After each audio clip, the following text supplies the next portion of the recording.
Ahora esta noche quiero que vayan conmigo al cuarto capítulo del Evangelio de Juan, una historia maravillosa en la vida de Jesucristo. Y solo en un verso de la Escritura, es un verso muy breve, dice, y tiene que pasar por Samaria. Jesús había estado enseñando. Los escribas y los fariseos habían estado escuchando. Le habían dicho que Juan el Bautista acababa de ser encarcelado y enseñaba como alguien que tiene autoridad. Y la gente vino a escuchar y enseñó con gran sencillez para que la gente común le escuchara con gusto. Y ahora tiene que volver a Galilea. Y al estar al sur en Judea, ahora va a ir a Galilea. No se sube a un avión, no se sube a un autobús, no se sube a un coche. Él camina. Y aunque no era una distancia muy larga según los estándares de hoy, en esos días era una distancia muy larga para ir de Judea hasta Galilea. Y él iba a Canaán. Pero dice que necesitaba pasar por Samaria, porque ves, los samaritanos y los judíos no se llevaban. Ellos no se querían. Se evitaron el uno al otro. Los samaritanos se habían cansado con otras gentes, no eran de sangre pura. Y luego,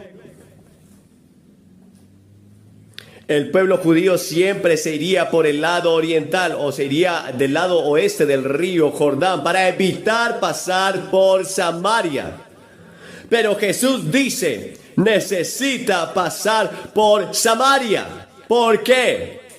Porque Jesús tenía una cita a la que iba a cumplir. Esa cita se había hecho antes de los siglos, en los salones del consejo de Dios, que necesita pasar por Samaria. Ya sabes, gran parte de las tierras bíblicas son desiertas. El agua es extremadamente importante para ellos y los pozos son importantes en Samaria. Y al pie de dos montañas estaba el pozo de Jacob, el que Jacob había cavado.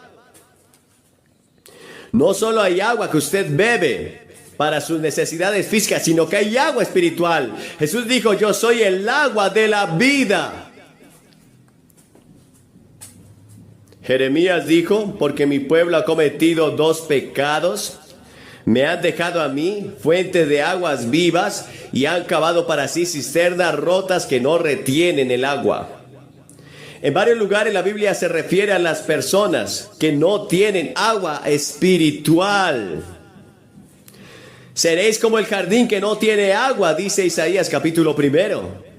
En segunda de Pedro 2:17, estos son pozos sin agua, agua espiritual. La escritura dice en Isaías, mas los impíos son como el mar turbado cuando no puede descansar, cuyas aguas echaron lodo y lodo. No hay paz, dice mi Dios, para los impíos. Dice que las aguas son como nuestro aliento, como nuestro espíritu, como nuestro corazón está turbado y nunca descansa. Yo he visto las aguas, nunca parecen descansar, siempre están moviéndose. Y Dios dice, no hay paz para los que rechazan a Dios. No hay paz para los que no viven para Dios. No hay paz. Ahora, la escasez del agua espiritual en todo el mundo hoy es tremendo. La gente tiene hambre y sed. Lo leemos constantemente en nuestros documentos. Y la gente de este país está yendo a los abrevaderos equivocados, buscando la satisfacción, buscando algo que solo les dé agua de vida. El pan de vida puede encontrarse y esa persona es Jesucristo. Él es el agua de la vida, Él es el pan de la vida. Puede recorrer por nuestras calles en las principales ciudades y ver a nuestros jóvenes buscando algo, no sé qué, dicen ellos.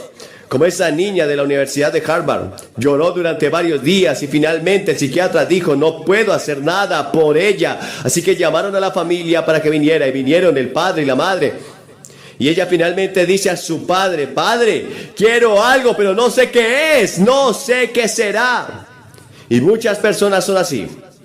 Están buscando algo y van por todo tipo de cosas, ya sea la bebida o el sexo o lo que sea, para tratar de encontrar esa sed espiritual. Quizás es dinero, quizás es sexo, lo que sea, pero no lo encuentran. No satisface realmente los anhelos más profundos de su corazón, buscando algo que les traiga satisfacción y sacia esta terrible sed espiritual que solo Dios puede satisfacer. El agua en Oriente Medio es muy escasa. A menudo es difícil de obtener.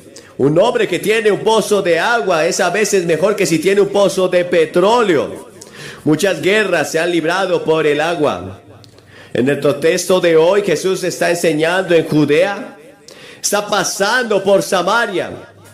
Y es el camino más corto. Pero no es el camino del que el pueblo judío seguía, porque no tenían trato con los samaritanos. Jesús sabía de la mujer que iba a ver. Él sabía que tenía una cita con esa mujer. Él quería enseñar a sus discípulos una lección sobre las relaciones de raza, o una lección sobre cómo ganar personas para Cristo. Jesús estaba cansado. Se sentó junto al pozo de Jacob. Los discípulos habían ido al pueblo a comprar algo de comida. Y esta mujer vino. Era casi mediodía. Las mujeres venían por lo general por la tarde cuando hacía más frío. Pero esta mujer vino sola a la mitad del día cuando hace mucho calor. Pero por su carácter, probablemente era una marginada social. Ella vino con su sed para sacar agua del pozo. Y Jesús le pide de beber. Eso la conmocionó absolutamente, porque los samaritanos y los judíos ni se hablaban entre sí. Y ciertamente ningún judío le pediría un favor a un samaritano. En ese momento Jesús estaba barriendo muchos prejuicios que tienen las personas, como el prejuicio racial. Una de las necesidades más grandes de nuestro tiempo es que el Señor entre en nuestro corazón y quite los prejuicios contra otras personas que no son y no se ven como nosotros, y que no tienen el mismo color de piel que tenemos nosotros.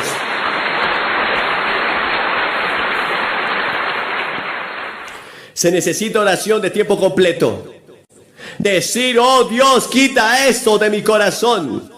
Y luego hubo un prejuicio nacional, porque los judíos y los samaritanos nada tenían que ver entre sí. Tenemos hoy una crisis de nacionalismo en muchas partes del mundo. Está subiendo. Por eso muchas personas están preocupadas por la situación del mundo, porque hay muchas áreas peligrosas en el mundo. Y siempre estaba agradecido por el trabajo que hizo gente como James Baker para ayudar a traer la paz al mundo. Pero Jesús vino a esta mujer sentada allí en el pozo de Jacob y le dijo, ¿me darás de beber? Y ella se asombró de tanta tolerancia, cortesía y bondad que vio en sus ojos. Ella le dijo, ¿cómo tú, siendo judío, me pides a mí a beber, que soy mujer samaritana? Porque los judíos no tienen trato con nosotros los samaritanos. Él no quería obligar la religión de ella. Empieza por otro lado, por otro tema frontal. Tiene tacto. Es diplomático. Él pide un favor. Se pone en obligación a la mujer. Jesús dijo, si conocieras el don de Dios y quién es el que te dice, dame de beber, le habrías pedido y él te habría dado agua viva. Dios nos ofrece a todos un regalo esta noche. Es algo que no puedes trabajar, es algo por lo que no puedes comprar, es algo que no puedes ganar. Es un regalo, es gratis.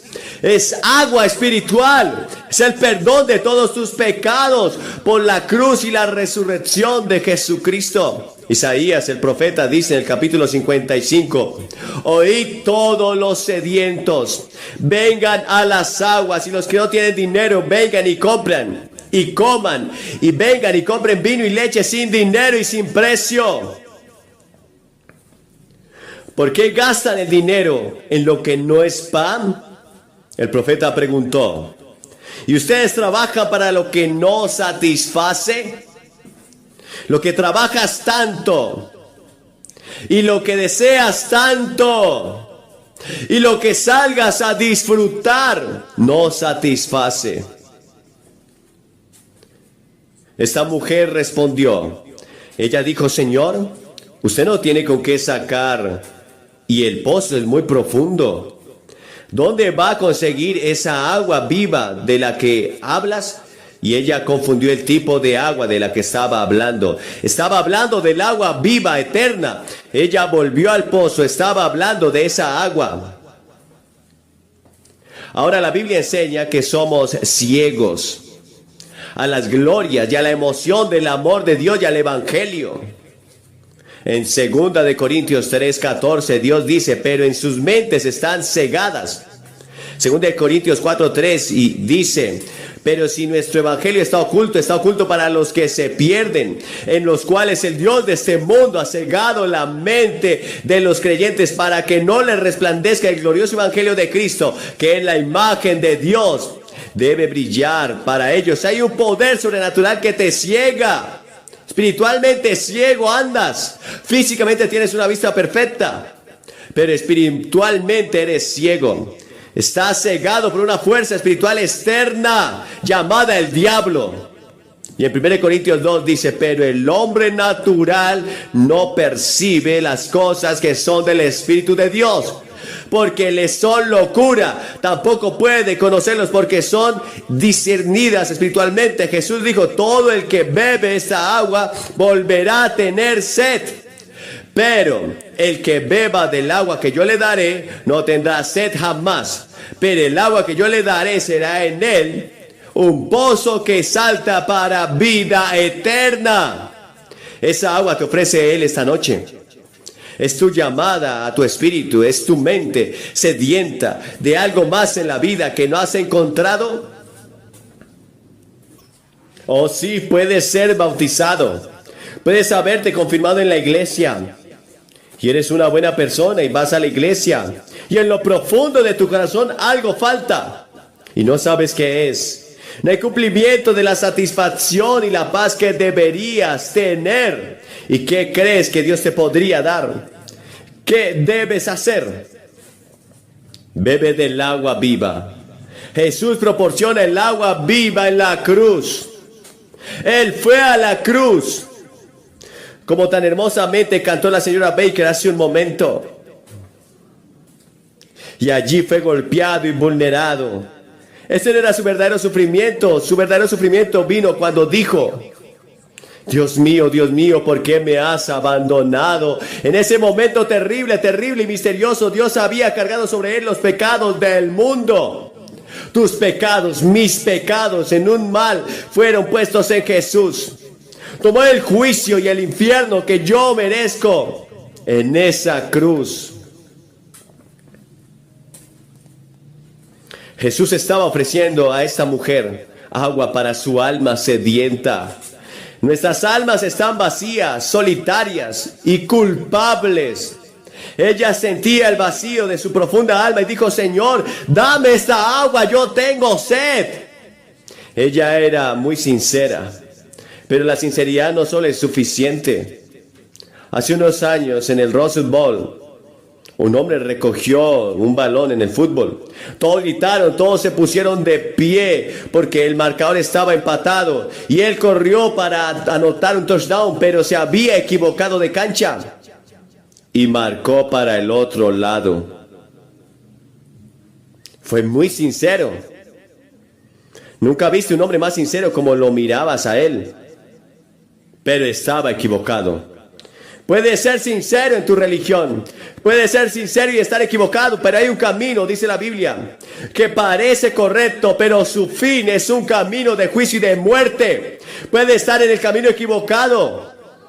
Y el Señor Dios te habla esta noche. Ven a la cruz por la fe. Arrepiéntete de tus pecados y recíbelo como tu Señor y Maestro. Asegúrate de ello. Hay cientos de ustedes aquí esta noche que tienen religión pero no están seguros de su relación con Cristo. Y les gustaría asegurarse antes de salir de aquí. Les gustaría saber que si usted muere esta noche irá al cielo. Pero no está seguro. No tiene esa paz y esa alegría que cree que está allí en algún lugar para ti y no la has encontrado.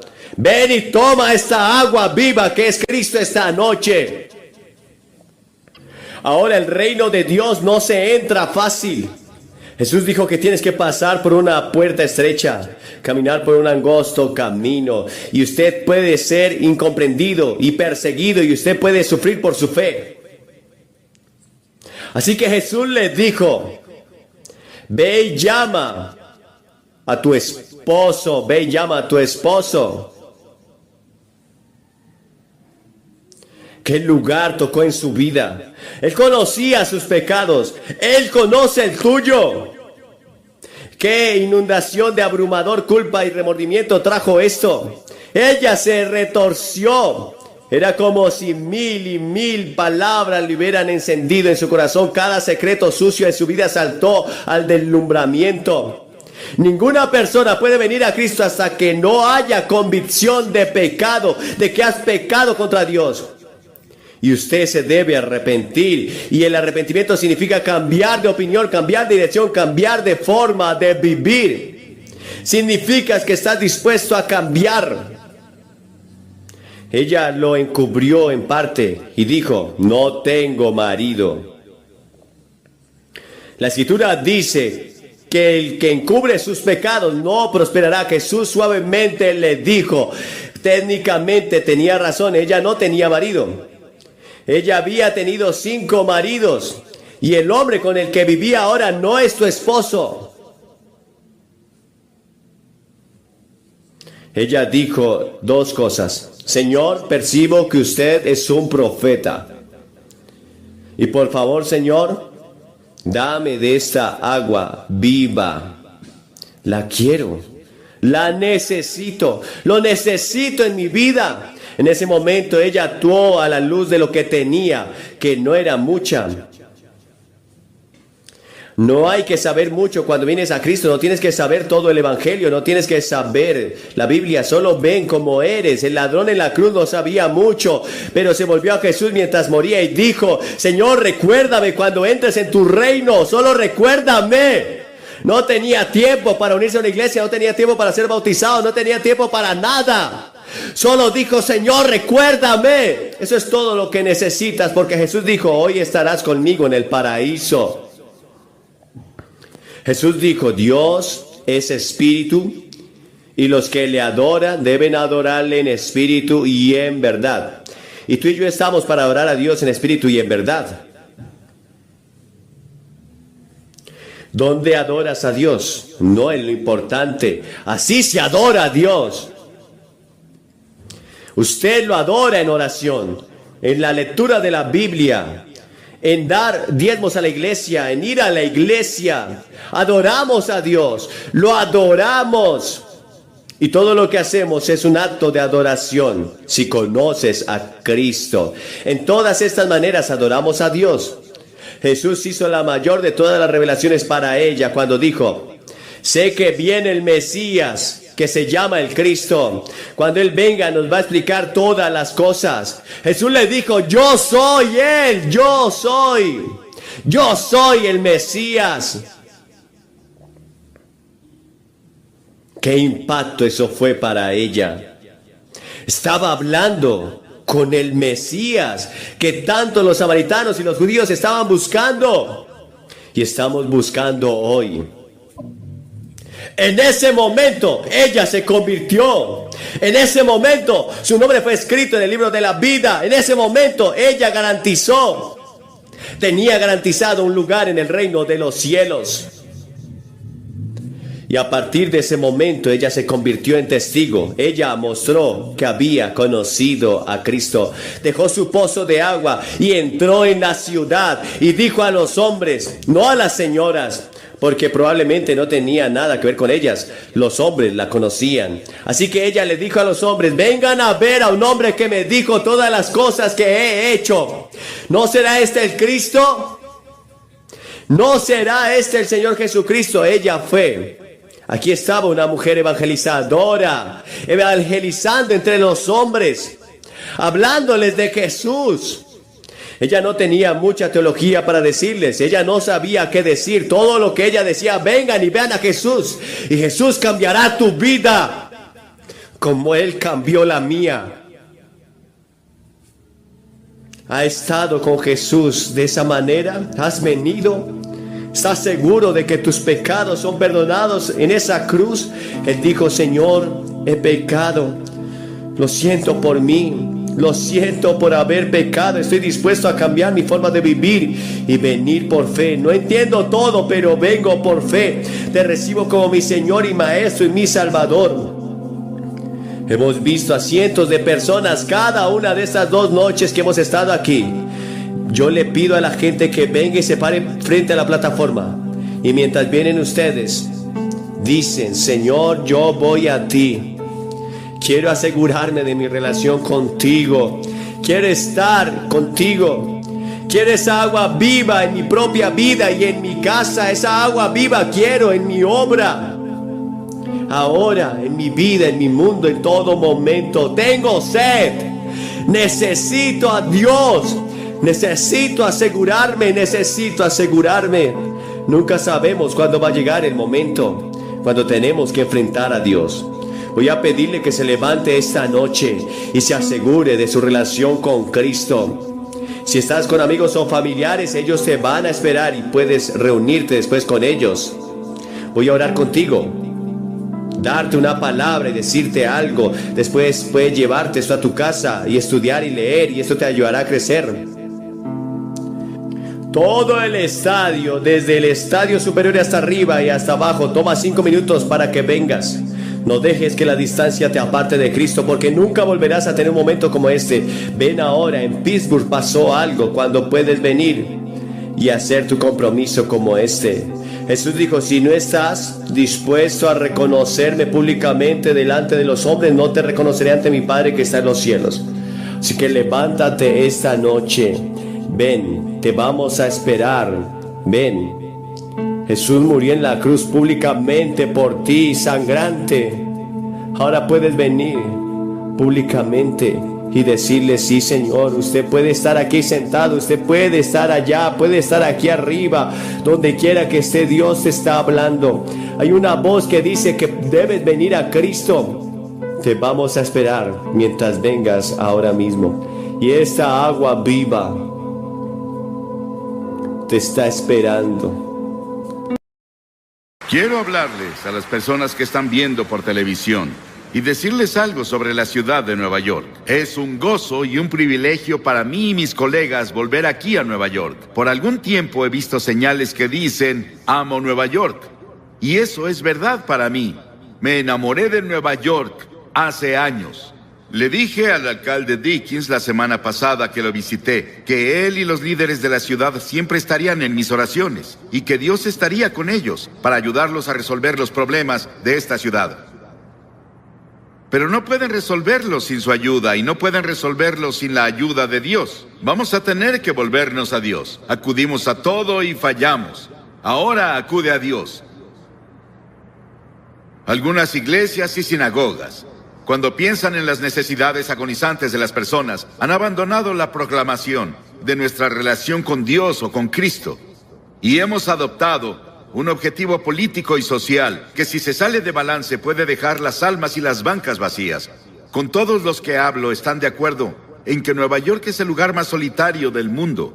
Y las personas se vuelven cada vez más irritables y agresivas en su esfuerzo por defender su territorio. Hay poco espacio para otros y menos para Dios. Estar sin Dios en Nueva York es estar terriblemente solitario, y eso lleva al sentimiento de que la vida es inútil. Hace unas semanas, el New York Times dijo que el libro más vendido de su clase era El último recurso de Derek Humphrey, un manual sobre cómo suicidarse. ¿Esa es la forma de acabar tu vida? ¿En suicidio? Muchas personas quieren darle la espalda a Nueva York ven los problemas de Nueva York como incurables. Deberían quedarse en Nueva York y hacer algo sobre eso para cambiar Nueva York. Y creo que podemos hacerlo. Y si Nueva York cambiara, tocaría a Londres y París y a todas las otras grandes ciudades del mundo. No veo la forma de hacerlo sobre Nueva York. Dios ama Nueva York y Él no se ha rendido con esta ciudad, porque Él no se rinde con las personas. Aunque sean grandes y maravillosos, los edificios de Nueva York no son Nueva York. Aunque las avenidas de la ciudad de Nueva York son amplias y famosas, no son Nueva York. Aunque los lugares sean maravillosos y los musicales, el arte y los conciertos no son Nueva York. Los neoyorquinos son lo que conforma Nueva York. Nueva York es un lugar donde las personas viven y Dios está interesado en las personas. No voy a hablar sobre lo que creo que es la respuesta para los problemas, sus problemas y los problemas de Nueva York. Hay una mejor manera. Voy a hacer mi mensaje muy corto hoy y sé que les fascina. Nunca me gustó oír sermones largos y aún me gusta escucharlos cortos. Una vez presentaron a un hombre y dijeron que hablaría 20 minutos y habló por 1 hora y 10 minutos y seguía hablando. Y el hombre que lo presentó le lanzó un mazo y falló y le pegó a la mujer en la fila de enfrente. Y ella gritó: "Pégueme de nuevo, aún lo escucho". Y no quiero que me pase eso hoy. Quiero que vayas conmigo al versículo 16 del 3er capítulo de Juan. Juan, 3er capítulo. Porque de tal manera amó Dios al mundo, que ha dado a su Hijo unigénito para que todo aquel que en Él cree no se pierda, mas tenga vida eterna. ¿Cuántos podemos decirlo juntos? Díganlo todos juntos. Porque de tal manera amó Dios al mundo, que ha dado a su Hijo unigénito, para que todo aquel que en Él cree no se pierda, mas tenga vida eterna. Ese es el Evangelio en resumen. Es una Biblia en miniatura. Cada cosa que debes saber sobre la redención y la salvación está en ese versículo de las Escrituras. 30 palabras maravillosas que mi madre me enseñó cuando estaba bañándome un sábado en la noche en una granja en Carolina del Norte. Ella dijo: "Quiero que te aprendas este pasaje de la Biblia". Y me enseñó ese pasaje porque de tal manera amó Dios al mundo, que ha dado a su Hijo unigénito, para que todo aquel que en Él cree no se pierda, mas tenga vida eterna. Muchas personas me preguntan: si Dios ama al mundo, ¿por qué permite tanto sufrimiento en el mundo? La guerra, las enfermedades, la pobreza, el odio, la soledad, el aburrimiento, el vacío, los problemas psicológicos, el desempleo, la violencia, la tensión, todas esas cosas. ¿Por qué Dios no viene y lo para? Esa es una pregunta que muchas personas se hacen. Algunas personas aquí en Nueva York dicen: "Ya no puedo más", y se están suicidando. Las presiones de la vida son muy grandes. Ellos no las soportan. ¿Por qué? Si hay un Dios, ¿por qué no lo termina? Algunas personas dicen: ¿por qué Dios nos ha abandonado? Pero Dios no nos abandonó. Nosotros lo abandonamos. Muchos de los jóvenes aquí han oído la canción del año pasado del álbum Edge of the Century, álbum de Styx. Pero ¿has escuchado las palabras, la letra? Aquí está la letra, escucha. Todas las noches digo una oración, esperando que haya un cielo, pero cada día estoy más confundido. Cuando los santos se vuelven pecadores, todos los héroes y las leyendas que conocí de niño han caído como ídolos de arcilla, y siento este lugar vacío adentro. Tengo tanto miedo que perdí mi fe. Muéstrame el camino, muéstrame el camino. Llévame esta noche a la montaña y llévate mi confusión y muéstrame el camino. Y si veo una luz, ¿debo creer? Dime cómo lo sabré. Muéstrame el camino, muéstrame el camino. Llévame esta noche al río y lava mis ilusiones. Muéstrame el camino, muéstrame el camino. Dame la fuerza y el valor de creer que llegaré ahí un día. Y por favor, muéstrame el camino. Y cada noche digo una oración esperando que haya un cielo. Y este pasaje dice: Dios, Dios.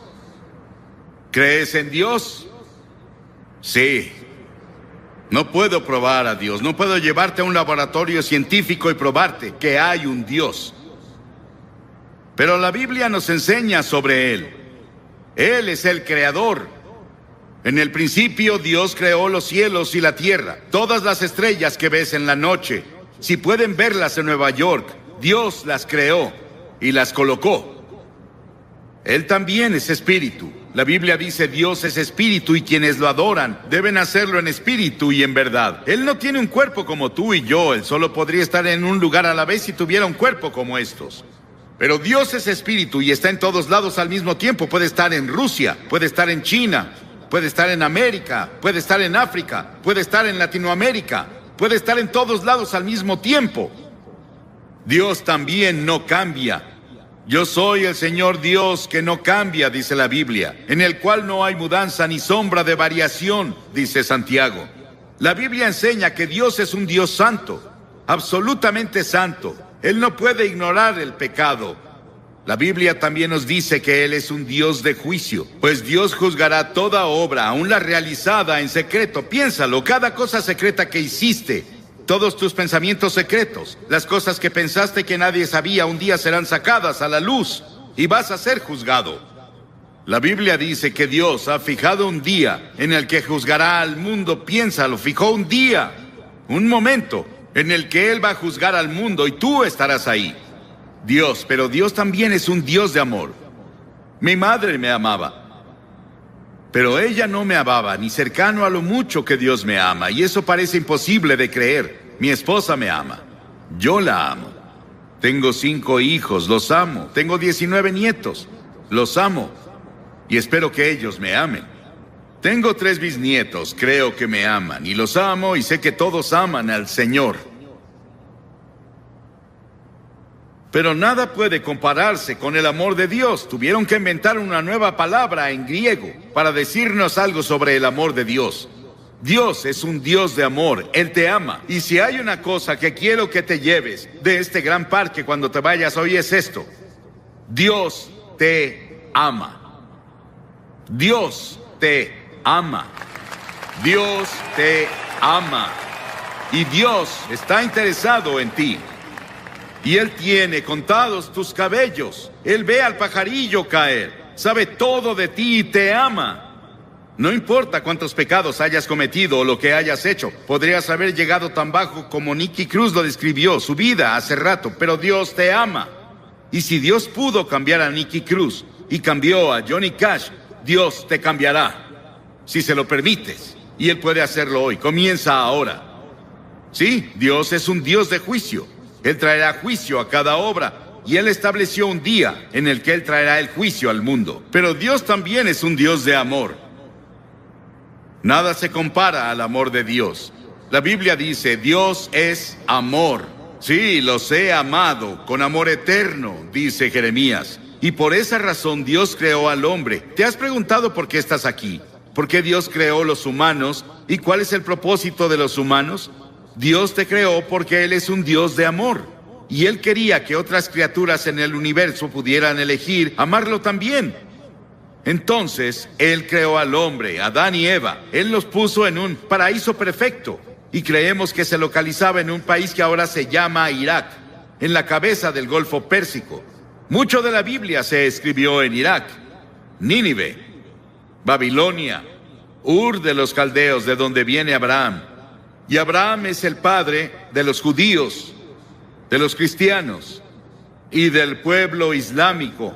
Abraham es alguien a quien vemos como el principio. Él venía de Irak y es la razón por la que había mucho interés en Irak durante la guerra del Golfo.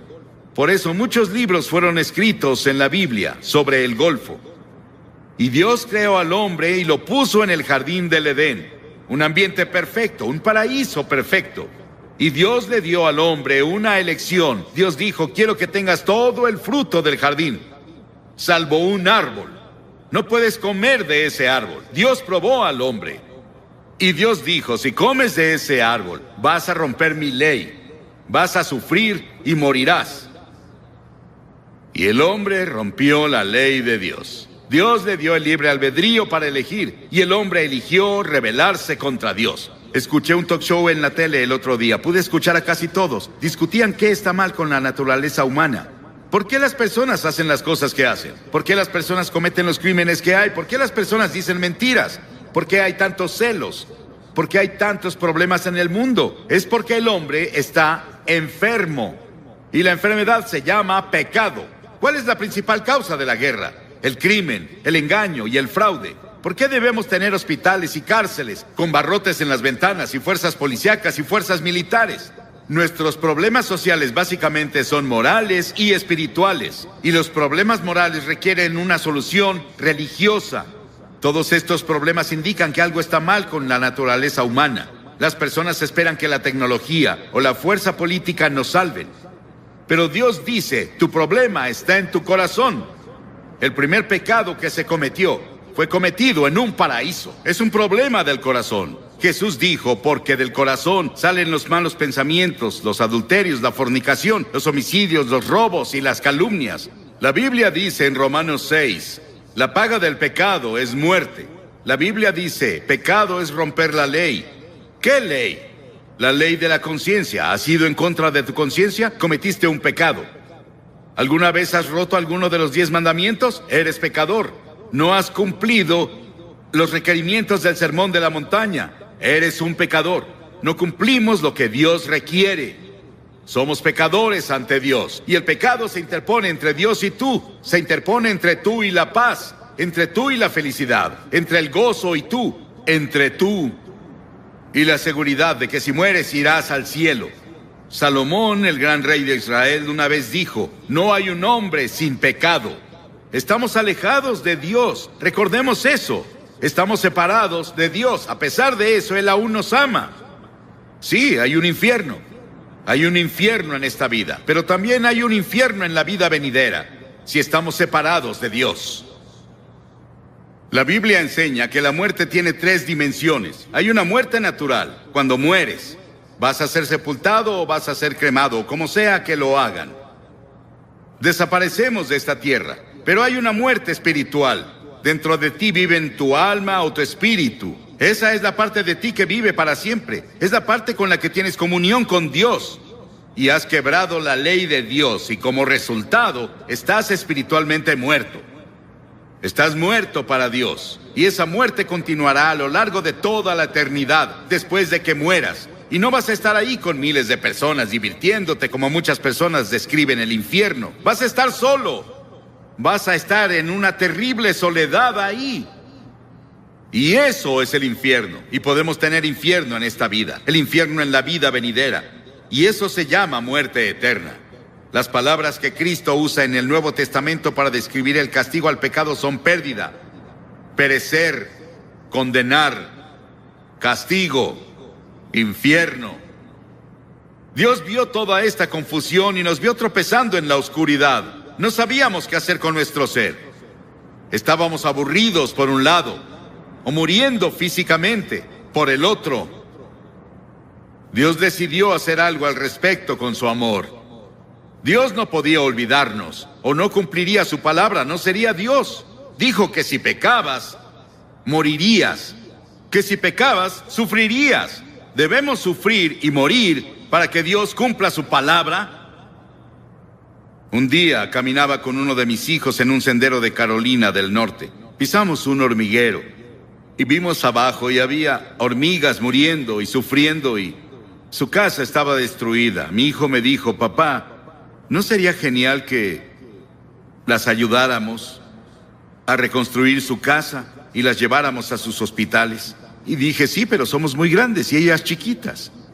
Y pensé que era una buena ilustración. Dios miró desde el cielo y nos vio con toda nuestra oscuridad, con nuestros tropiezos y nuestros problemas, y peleas, y disputas, y dificultades, y guerras. Pero Dios era muy grande.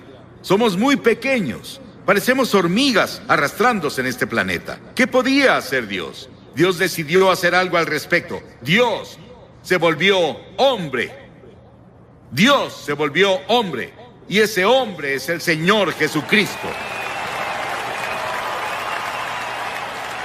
Él nació de la Virgen María y vino con un propósito. Él vino a salvarte y a salvarme y a salvar al mundo. Y Él vino a morir.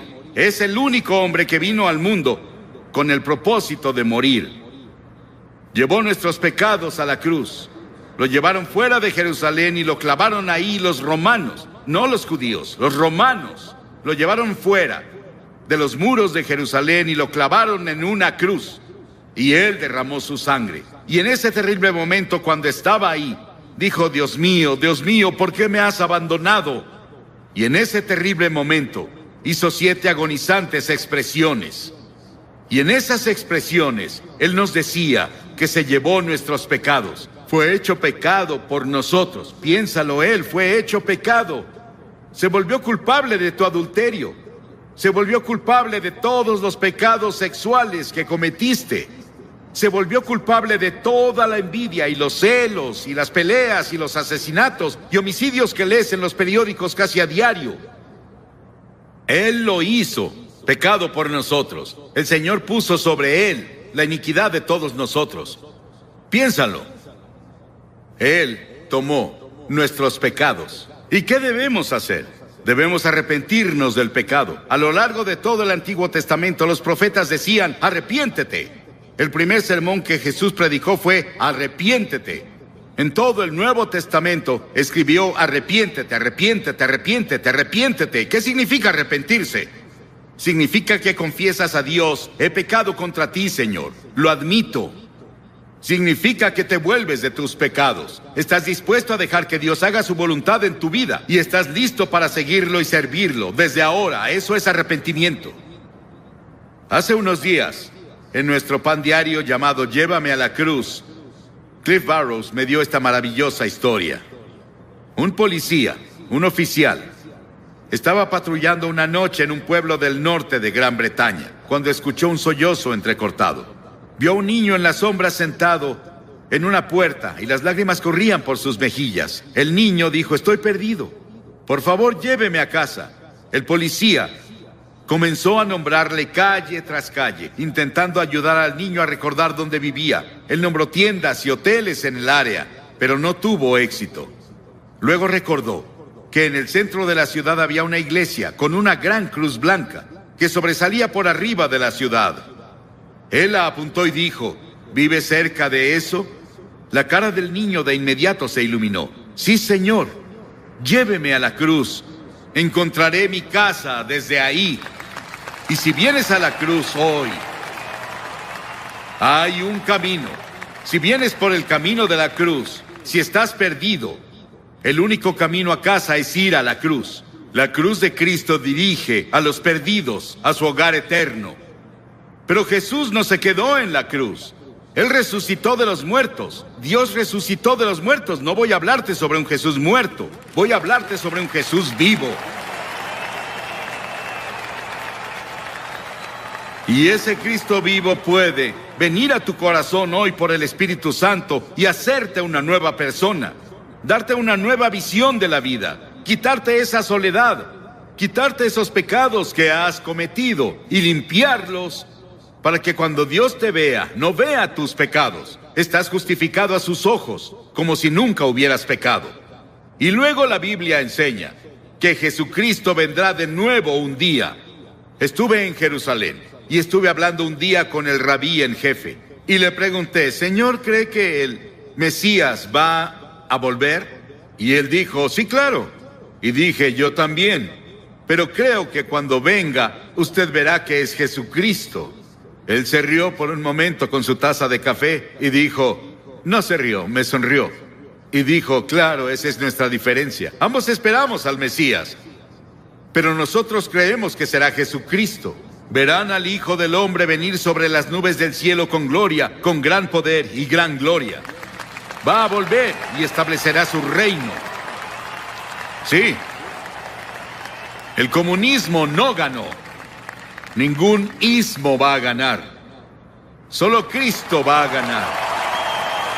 Y un día va a gobernar al mundo. Pero esta noche Él quiere gobernar tu corazón. Él quiere entrar a tu hogar y a tu familia, a tu vecindario. Él quiere entrar a nuestro país. Y Él quiere ser el Rey de Reyes y Señor de Señores. ¿Qué requiere Dios de ti? Ya te dije una cosa, arrepentimiento. Durante la semana pasada celebramos los días más santos del año judío. Yom Kippur, que se celebra el miércoles, es intensamente personal. Los festivales judíos hacen 3 preguntas. ¿Qué hicimos con nuestra vida durante el año pasado? ¿Dónde estás ahora en tu vida? ¿Qué planeas hacer con tu vida el año que viene? Y una de las razones por las que Yom Kippur ejerce una fascinación sobre los judíos es porque el tema de la festividad es tan personal y contemporáneo. No hay una sola persona entre su pueblo que diga, mi vida está completa y espiritualmente plena. Todos fallamos. Y tenemos que decir con los demás, también soy pecador. Estoy separado de Dios. Estoy perdido. Necesito encontrar el camino a casa. No es una opción. Es un mandamiento. En Hechos 17, el apóstol en su sermón dijo, Dios manda a todos los hombres de todas partes que se arrepientan. Piénsalo, Dios lo manda. Es un mandamiento que te arrepientas. ¿Te has arrepentido? ¿Estás seguro? Si no te has arrepentido de tus pecados, nunca verás el interior del reino de los cielos. Entonces ven por fe. Por gracia han sido salvados, por fe y no por obras, para que nadie se jacte. Nunca podrás ganarte entrar al cielo. Debes ir por fe en Cristo. Y vienes por la gracia de Dios. La gracia significa algo que no mereces. No puedes ganártelo. Vienes por fe a Él. Así fue conmigo. Con la fe de un niño. Dirás, Billy, esas cosas son tan simples. Jesús habló con tal simplicidad sobre las cosas espirituales que los niños lo oyeron con gusto. Debemos hacerlo simple. Es una verdad profunda, pero debe ser proclamada con simplicidad. Y todos los que hoy están dispuestos a decir, me arrepentiré de mis pecados, recibo a Cristo como Salvador, y quiero seguirlo y servirlo, o quiero rededicarme a Él. Tal vez quieras renovar tus votos que tomaste en la confirmación o el bautismo o cuando fuera. Y quieres decir, Señor, quiero volver a ti. Me alejé de ti y me confundí y perdí. Quiero que Cristo sea lo primero en mi vida. Quiero que perdone mis pecados. Quiero ir a la cruz y quiero seguirlo de ahora en adelante. Levanta la mano. Sí, hay muchas personas con la mano levantada. Y también muchas personas de pie. No puedo pedirte que te pares porque no sobresaldrías. Y hay 4 cosas que de ahora en adelante son muy importantes. Primero, lee la Biblia todos los días. La Biblia es comida para tu alma. En segunda, ora. Tal vez no orarás como un clérigo, pero puedes decir, Señor, ayúdame, necesito ayuda. Él vendrá a ayudarte, Él responderá a tu oración. Ora en el nombre de Cristo. Di, Señor Jesús, te necesito. Y luego la tercera cosa, sé testigo de Cristo. Dile a las personas cuando te vayas esta noche, o coméntales mañana, en la reunión en Great Lawn, hice un compromiso con Cristo y voy a cumplirlo con la ayuda de Dios. Eso te ayudará a ganar a otras personas para Cristo. Y luego, la cuarta cosa es ir a la iglesia. A una iglesia donde Cristo es proclamado. Y seguirlo y servirlo. Lo mejor que puedas, porque verás, cuando te vayas de aquí no te vas solo. El Espíritu Santo de Dios se irá contigo. Y quiero que repitas esta oración en voz alta conmigo. Ora en voz alta. Dios, soy pecador. Lamento mi pecado. Estoy dispuesto a alejarme de mi pecado. Y recibo a Cristo como Salvador. Lo confieso como Señor. Desde este momento, quiero seguirlo y servirlo en la comunión de su iglesia. En el nombre de Cristo. Amén. Una de las cadenas de televisión tiene una serie de 5 programas sobre los inicios del cristianismo e incluyen la crucifixión de Jesucristo, una de las imágenes más gráficas que haya visto.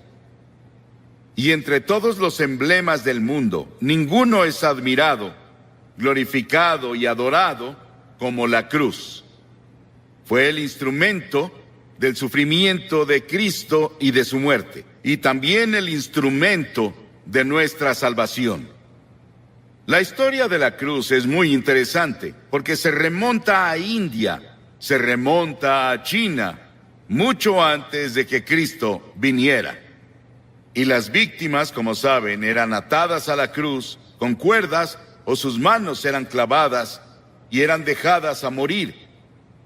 Y el calor del sol, el peso de su cuerpo y la tortura que pasó antes de ir a la cruz, tardaban a veces 2 o 3 días y a veces una semana para que la persona muriera en una cruz, la más terrible, la más fea, la más dolorosa forma de morir que podamos imaginar. Pero para el tiempo de Constantino, en el siglo IV, y él se había vuelto cristiano o uno profesante, como un instrumento de tortura, fue abolido. Y luego en las naciones cristianas comenzaron a usar la cruz como símbolo del cristianismo. Era labrada en sus carretas, sobre lo que tenían, y la cruz se volvió el símbolo de todo lo que representaba el cristianismo. Y a través de organizaciones como la Cruz Roja, se ha vuelto un símbolo internacional de buena voluntad y ayuda a otras personas.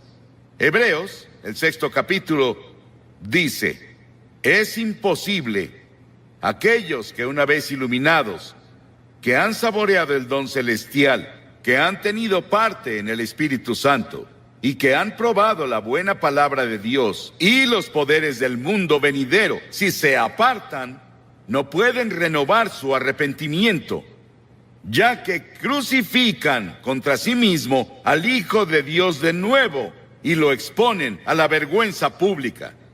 Siempre que se proclama el Evangelio, los que escuchan el mensaje y reciben a Cristo como Salvador, lo hacen a través de la cruz, pero si descuidas o rechazas la oferta de Dios de amor y misericordia de la cruz, tú ayudaste a crucificar a Jesucristo. Por eso está mal decir que los judíos crucificaron a Cristo, como los cristianos decían principalmente en la Edad Media, y solían intentar convertir a los judíos a punta de espada, con una pistola en su cabeza o con un cuchillo en su cuello para intentar hacer que se convirtieran, porque decían que eran los asesinos de Cristo. Ellos no mataron a Cristo. ¿Sabes quién fue? Todos nosotros. Todos tuvimos parte en su muerte, porque su muerte fue planeada antes de la fundación del mundo, por el pecado. Y la Biblia dice que todos pecamos y no alcanzamos la gloria de Dios. Hay 4 dimensiones de la cruz en las que pienso cuando hablo de ella. Pienso en la amplitud de la cruz. El amor de Cristo se manifiesta en la cruz de Cristo, que incluye a todo el mundo. El amor de Dios se extiende a África, a Asia, a Latinoamérica, a Rusia, a China, a Estados Unidos, a Canadá, a todo el mundo. Te incluye a ti, quien quiera que seas, de cualquier religión, o si no tienes religión. Dios te ama y dice desde la cruz: te amo. Y hay una longitud de la cruz. No tiene medida. Se extiende de la eternidad a la eternidad, de lo eterno a lo eterno. Cuando Noé construyó el arca, ¿saben cuánto medía? 137 metros de largo. Cuando Salomón construyó el templo, ¿saben cuánto medía? 27 metros. Si construyes una caja para herramientas, puedes medir la madera con una regla. Pero ¿cómo mides de lado a lado el amor de Dios? En la cruz. La Biblia dice, Pablo dice, que el amor de Dios sobrepasa todo conocimiento. No hay forma de que una mente finita comience a entender el amor de Dios que dio a su Hijo en la cruz para morir por ti. Porque tú y yo merecíamos morir. Merecíamos el infierno y el juicio. Y luego pienso en la altura de la cruz. Se extiende al trono de Dios. No importa qué tan alto sea el cielo. A través de la cruz Dios atrae a todos los hombres a Él.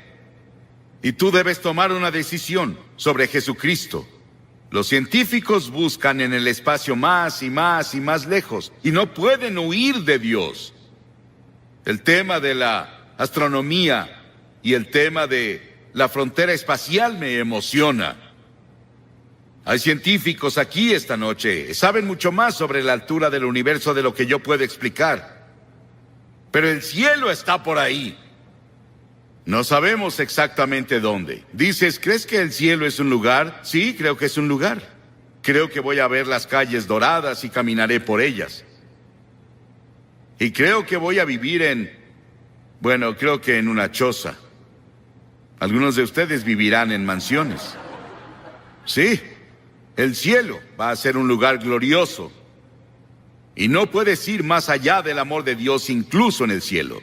Y en lo profundo del amor de Dios, en la cruz, puedes caer en el pozo sin fondo del pecado y la degradación.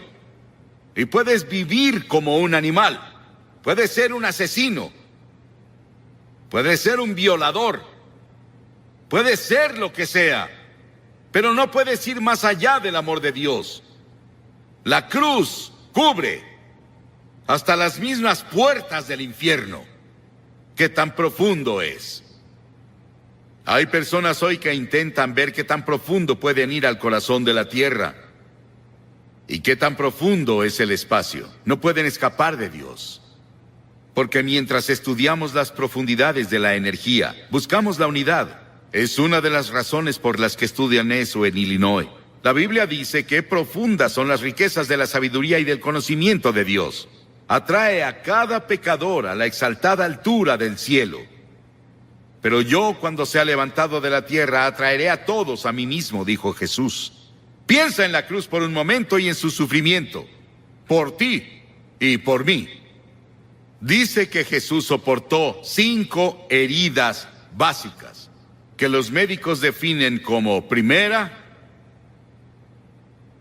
contusión, cuando lo golpearon en la cabeza y lo torturaron y le pusieron la corona de espinas por ti.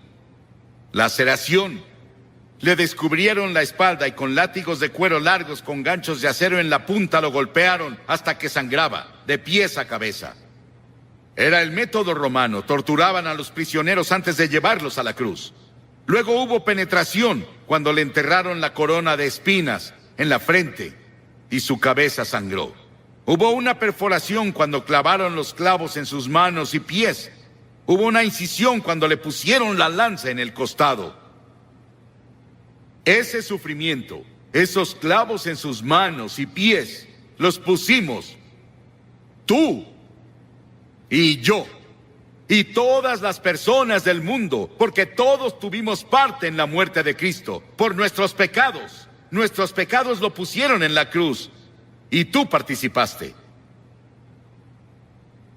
Tal vez estás viendo por televisión en algún lugar y te gustaría venir a la cruz esta noche y encontrar el amor de Dios y el perdón de Dios y el toque de Dios en tu vida. Y luego quiero que vayamos a la cruz desde otro punto de vista. Quiero que veamos las frases de Cristo desde la cruz. En general oímos un sermón así, un Viernes Santo, y eso es todo.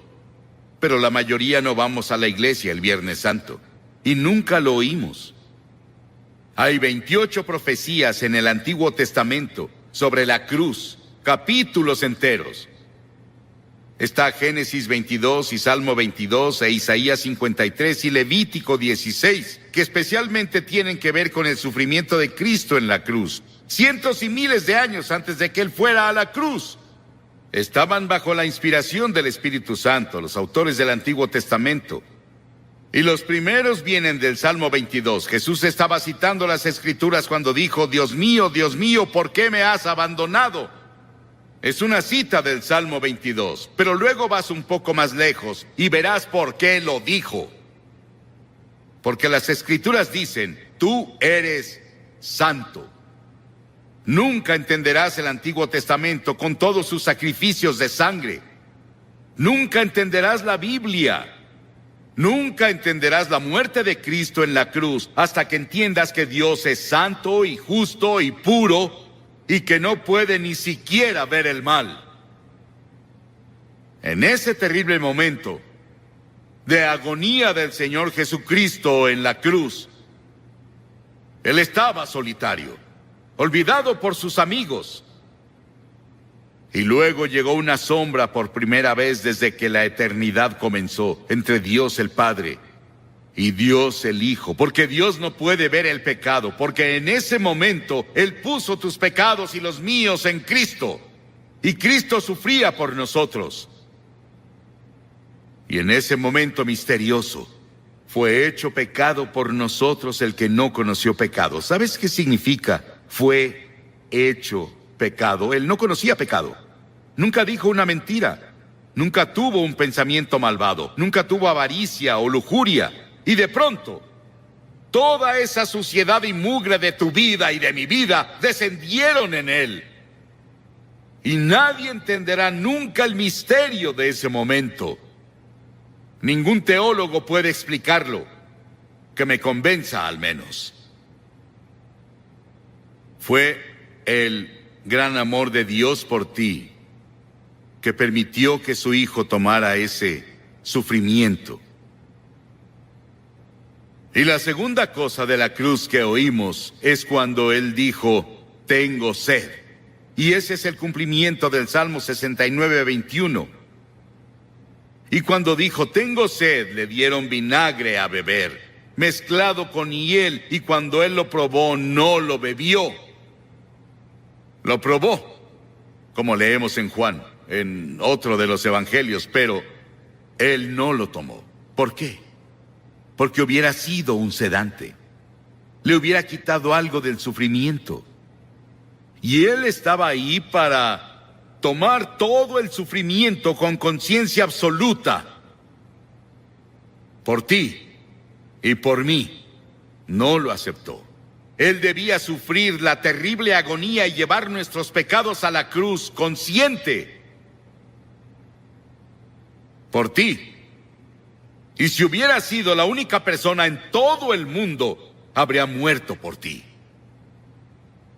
Y luego en Lucas 23:34 hay otra cosa que dice de la cruz. Él dijo, Padre, perdónalos.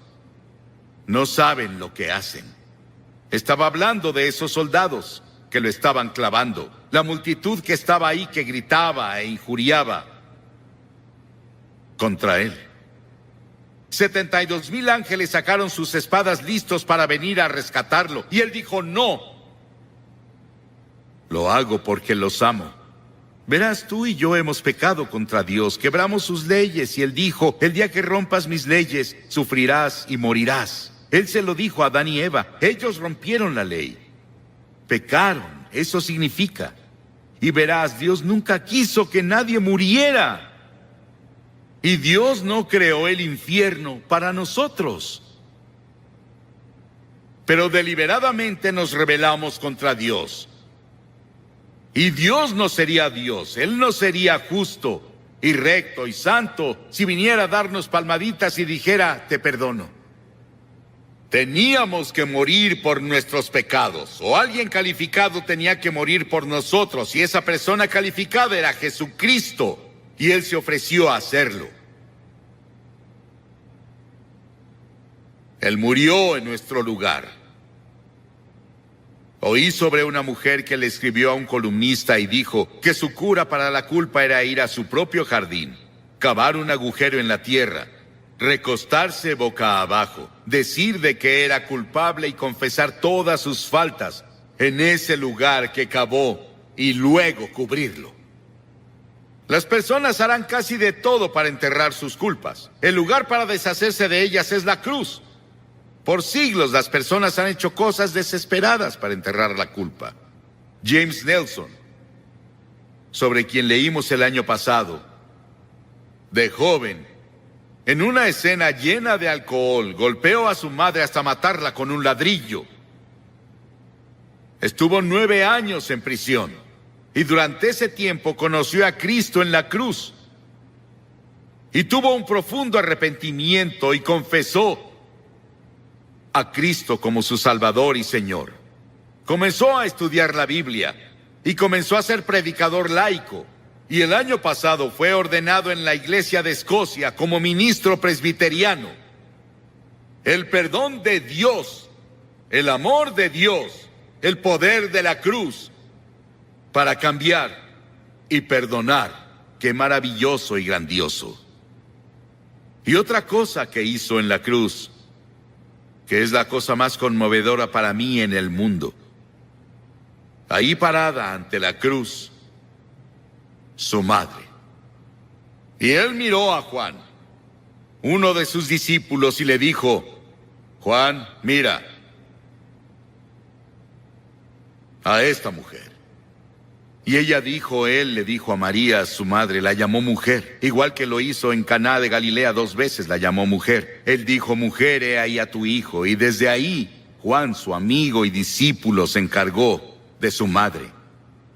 Hay un grupo de rock en Inglaterra llamado The Cure. Jesucristo en la cruz fue esa cura para todas nuestras propias relaciones cortadas y enfermas. Todos los problemas sociales, las personas oprimidas del mundo sienten el impacto de su muerte en la cruz. Y hubo otra declaración en la cruz. Él dijo: consumado es, terminé. ¿A qué se refería?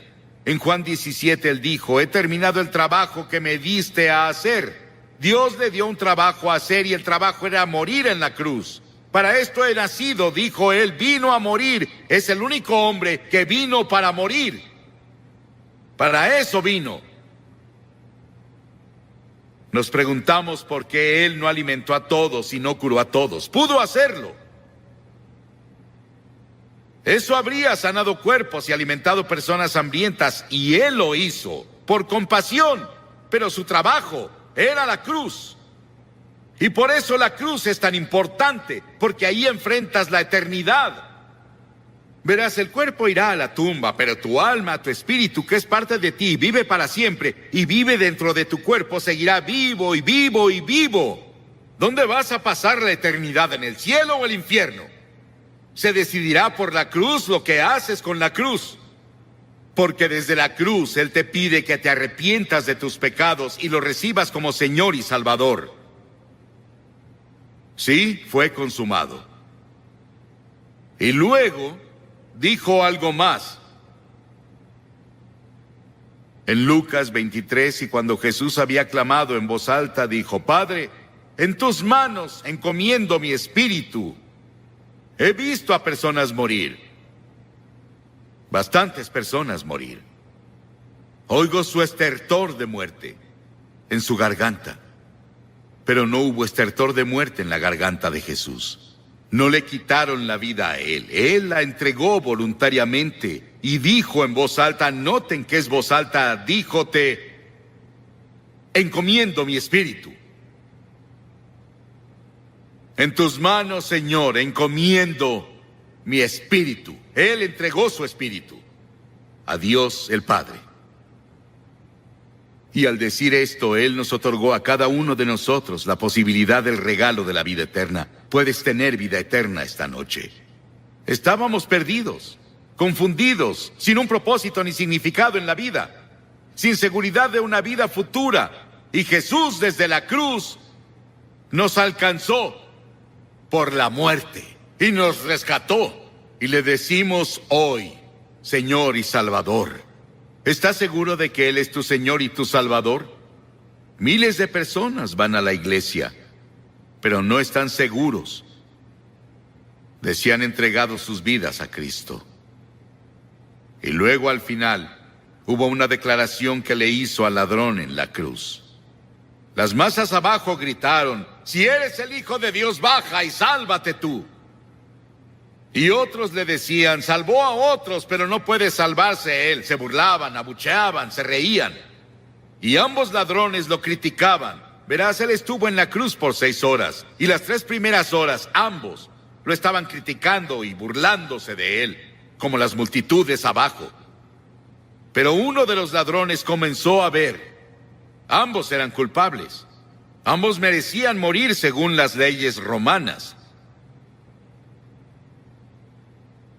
Pero uno de ellos comenzó a ver a Jesús y comenzó a ver algo que no había visto nunca antes.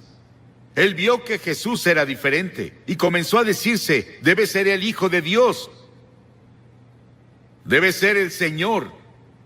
Y 83 encuestó a estadounidenses y obtuvo que el 86% dicen que creen en la existencia del infierno. ¿Imaginan eso? 86% de los estadounidenses creen en el infierno.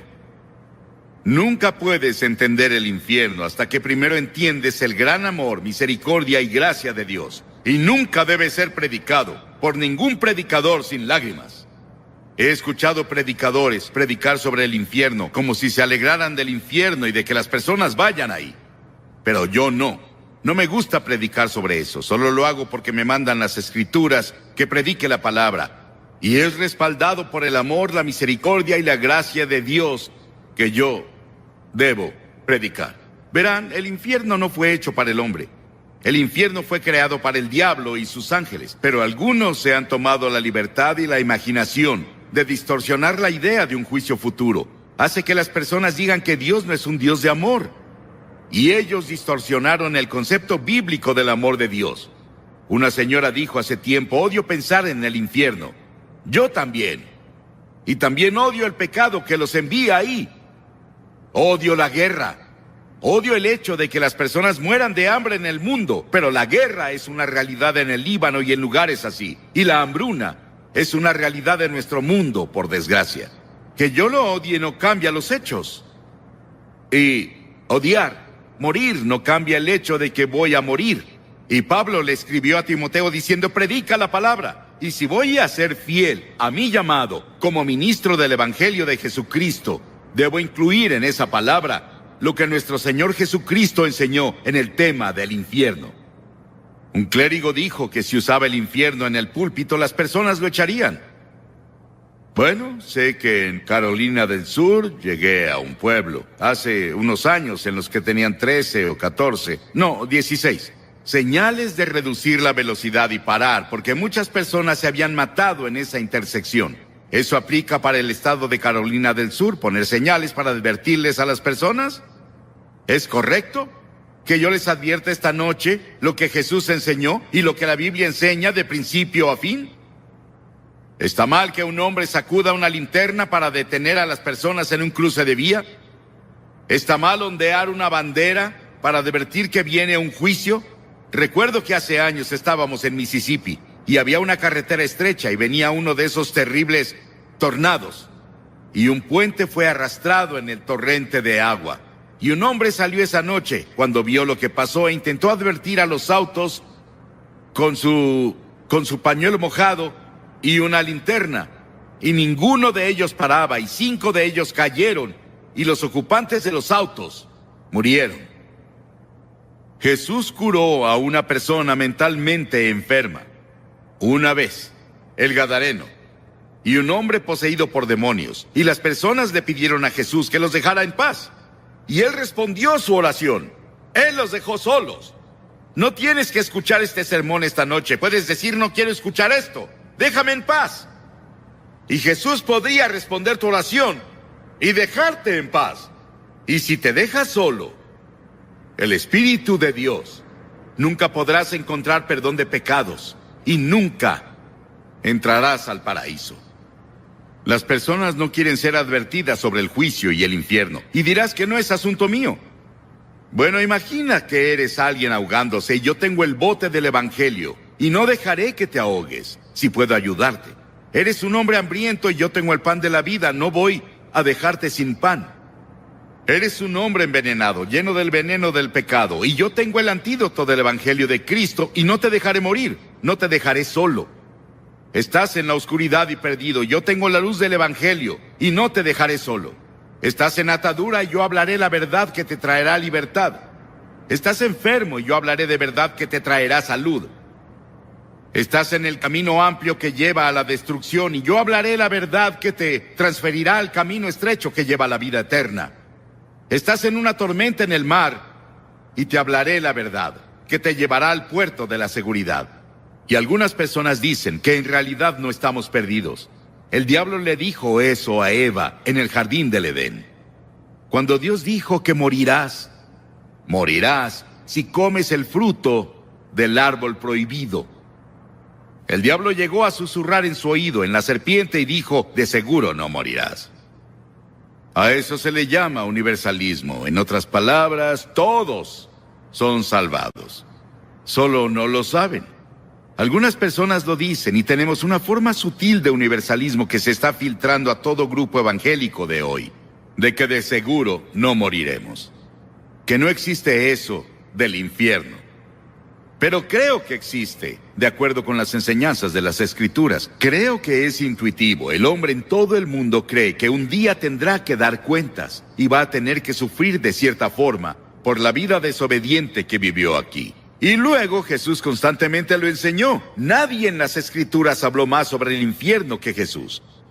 Él dijo, y cualquiera que lo maldiga quedará expuesto al infierno del fuego. Lo dijo en el capítulo 13 de Mateo. El Hijo del Hombre enviará a sus ángeles y arrancarán de su reino a todos los que pecan y hacen iniquidad, y los arrojarán al horno encendido, donde habrá llanto y rechinar de dientes. Mateo 25:41 dice, luego dirá a los que estén a su izquierda, apártense de mí, malditos, al fuego eterno preparado para el diablo y sus ángeles.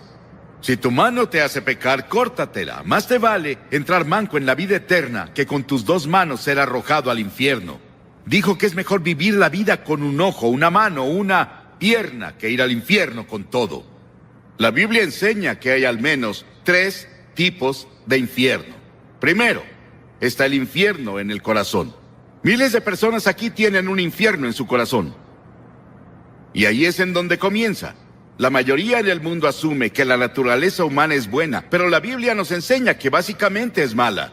Por naturaleza somos egoístas, pecaminosos, obstinados y perdidos. En pecado me concibió mi madre, dijo David. Todos somos pecadores y nacemos en el pecado y luego cuando llegamos a la edad de la responsabilidad, tal vez los 7, 8, 9 o 10 años, elegimos pecar. Luego nos volvemos pecadores por práctica. Y practicamos el pecado incluso si tenemos computadoras. Usamos las computadoras hoy para hacer fraudes y todo tipo de cosas. Y luego todas las cosas que están ahí, vemos plantas de marihuana en los bosques y donde las personas las plantan. Todo lo que ves y cualquier comité de investigación que nombres encontrará serpientes, porque la naturaleza humana es maligna. La naturaleza humana es mala. Y por esa razón necesita redención, transformación, necesita un nuevo nacimiento, es lo que Cristo vino a hacer. Infierno en el corazón. Está el infierno de la culpa. Un hombre me escribió hace tiempo. Él engañaba a su esposa. Vivía medio tiempo con otra mujer en otra ciudad.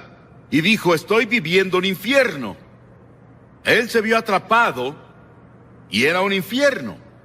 Y la Biblia nos enseña que hay una muerte ardiente como el infierno en el corazón humano. Y cada persona que parece buena, íntegra y espléndida puede convertirse en un asesino violento y un maníaco de repente. Conozco a una mujer refinada, hermosa. Su esposo era uno de los líderes de la comunidad. Y sin ninguna provocación en absoluto, mientras él dormía, ella tomó una pistola y le disparó, lo mató, ella está en prisión ahora. Y leemos eso a diario en el periódico. Las personas dicen que eran personas buenas, refinadas, hacían todo tipo de cosas y nunca imaginaron que harían eso. Y en el corazón hay culpa. Y está el infierno de la inquietud. La Biblia declara, el malvado es como un mar agitado. Vimos el verano pasado a gente en Europa. Fuimos a Ámsterdam a dar una conferencia sobre evangelistas itinerantes. La considero una de las más grandes conferencias impartidas en la historia de la iglesia cristiana. Y nos vimos con muchas otras personas que estaban solo buscando algo, no sabían qué. Vi a estadounidenses y personas de Japón y de todos lados corriendo como si su vida dependiera de ello. No sabían a dónde iban o qué hacían, solo iban, intentando encontrar descanso y paz. Y está el infierno de la lujuria. La viuda que se entrega al placer ya está muerta en vida. Alguien me preguntó el otro día qué significa lujuria. Hablaré un poco de eso mañana en la noche con los jóvenes. Pero lujuria significa no solo ver a una mujer o a un hombre y admirarlos. significa que si tuvieras la oportunidad, cometerías inmoralidad. En otras palabras, la lujuria es tanta que cederías si pudieras. Y muchas personas tienen fantasías y hay lujuria en sus fantasías. Y está el infierno del odio. Este infierno del odio ha estallado en guerras y motines y todo tipo de conflictos. El infierno se mudó a la tierra. Y finalmente, está el infierno en el futuro. Y el infierno futuro es una proyección del infierno que tienes ahora en tu corazón, en tu casa, en nuestro mundo. Salvo que sigue y sigue. Jesús habló más sobre el infierno que cualquier persona en la Biblia, como dije hace un momento, pero nos advirtió para que huyamos de él. Este es el hecho del infierno que hace que el amor de Dios sea tan sorprendente y glorioso.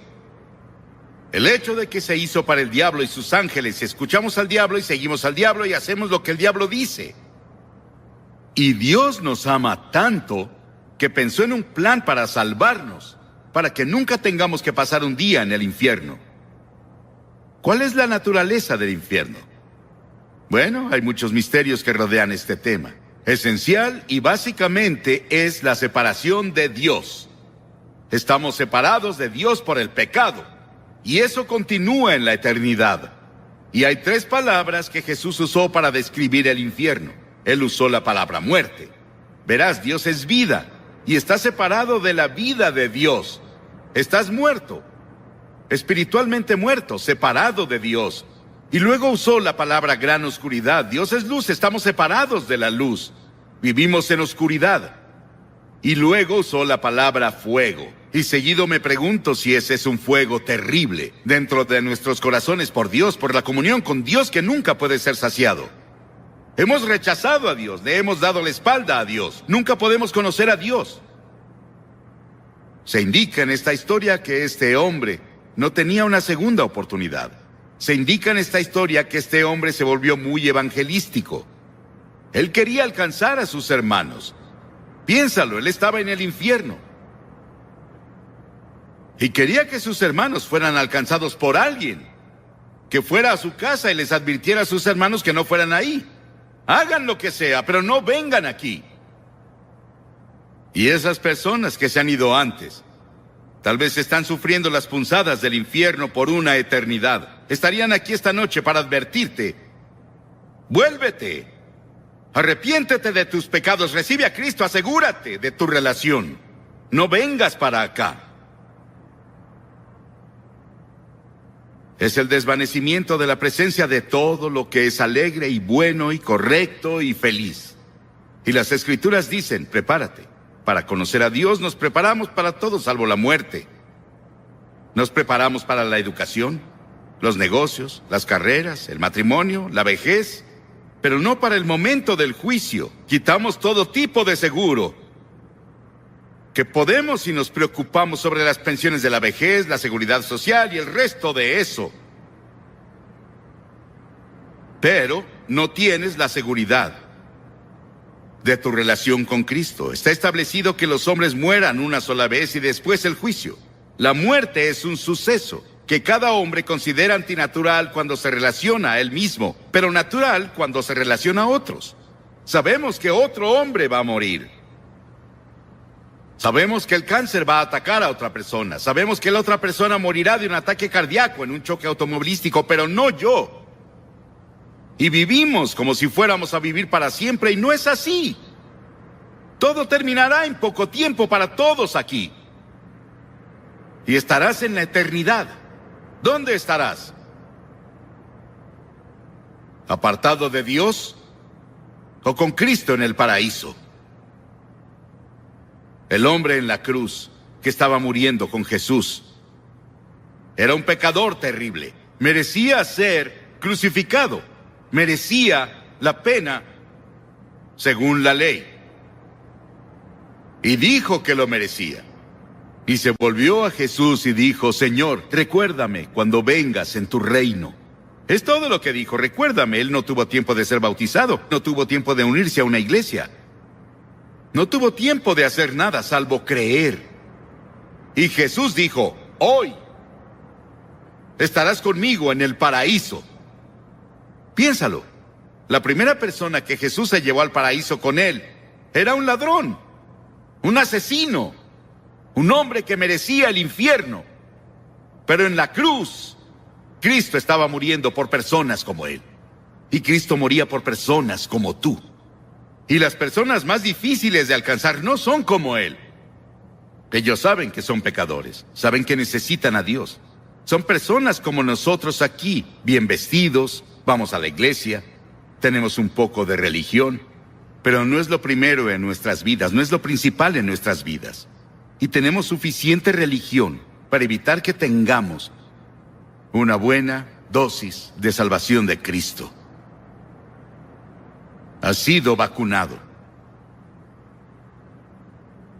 Y sientes que no tienes una necesidad espiritual.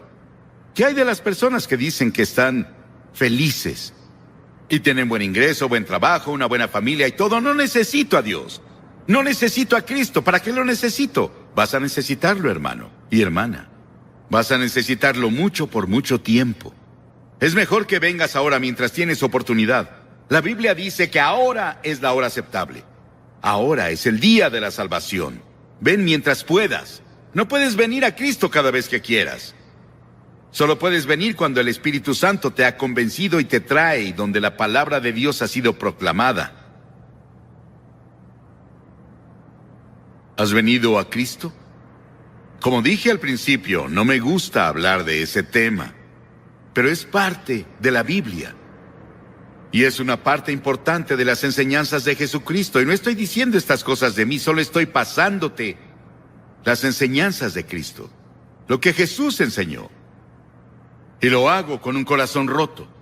Desearía que no existiera el infierno, pero existe. Desearía que no existiera el pecado, pero existe. Desearía que no hubiera homicidios ni guerras, pero los hay. Y hay un infierno, pero gracias a Dios hay un cielo, hay un paraíso, y ahí es donde Jesús está. Y quiero decirte esta noche que sé que yo iré ahí. En el momento que leas en el periódico que Billy Graham murió, sabrás que está más vivo de lo que jamás estuvo. Y estoy en el paraíso. Y ya quiero estar ahí.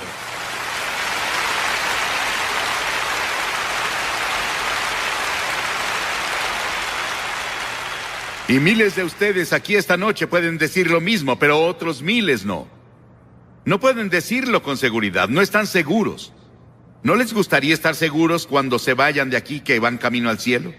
¿Van camino al paraíso con Cristo? Pueden estar seguros. La Biblia dice, les escribo estas cosas a ustedes que creen en el nombre del Hijo de Dios para que sepan que tienen vida eterna. Pablo dijo, y estoy seguro de que tiene poder para guardar lo que le he confiado hasta aquel día. Yo sé, tú puedes saber. Dirás, Billy, ¿qué tengo que hacer? Muy bien, debes hacer 3 cosas. Primero, debes arrepentirte de tus pecados. Arrepentirse significa cambiar tu mente, cambiar tu forma de vivir. Dejar que Cristo venga y te ayude a cambiar. Él te ayudará a hacer el cambio. No puedes cambiar solo. Eres muy débil. Pero si dices, Señor, estoy dispuesto, yo te ayudaré.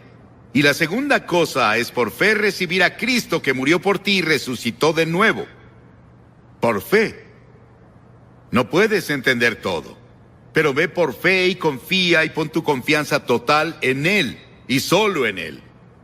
Y luego, en tercera, obedécelo y síguelo y sírvelo. Y trabaja para Él. Y haz todas las buenas obras que te sea posible hacer por Él. En su nombre, ayudando a tu prójimo, amando a tu prójimo. De este modo todos sabrán que son mis discípulos y se aman los unos a los otros. ¿Estás dispuesto a hacer esto esta noche? Voy a pedirte que hagas algo que hemos visto a cientos de personas hacer aquí, en cada servicio, desde que estuvimos en Sacramento. Voy a pedirte que te levantes de tu asiento